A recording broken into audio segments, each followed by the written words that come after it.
অনুচ্ছেদ বেগম রোকেয়া। বেগম রোকেয়া সাখাওয়াত 1880 থেকে 1932 ছিলেন বাঙালি নারী জাগরণের অগ্রদূত এবং এক অসামান্য সমাজ সংস্কারক। রক্ষণশীল মুসলিম পরিবারে জন্ম নিয়েও তিনি তার সময়ের সব বাধা অতিক্রম করে নারী শিক্ষার আলোকবর্তিকা হয়ে উঠেছিলেন।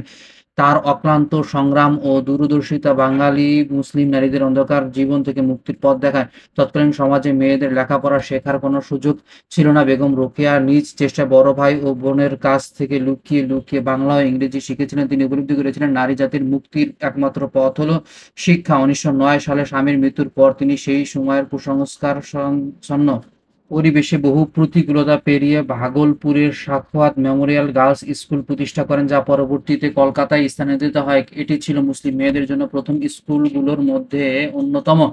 রোকেয়া স্কুল শুধু স্কুল প্রতিষ্ঠাই করে ক্ষান্ত হননি, তিনি তার ক্ষুরোদার লেখনের মাধ্যমে নারী সমাজের অগ্রাধিকারের কথা তুলে ধরেছেন।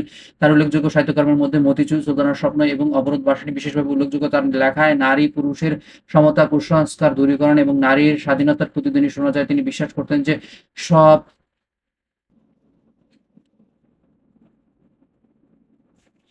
তিনি বিশ্বাস করতেন যে সক- শকটের এক চাকা বড় পতি এবং এক চাকা ছোট পত্নী হয়, সে শকট অতি দূরে অগ্রসর হইতে পারে না। বেগম রোকেয়া তার জীবন উৎসর্গ করেছিলেন নারী জাতির উন্নয়নে।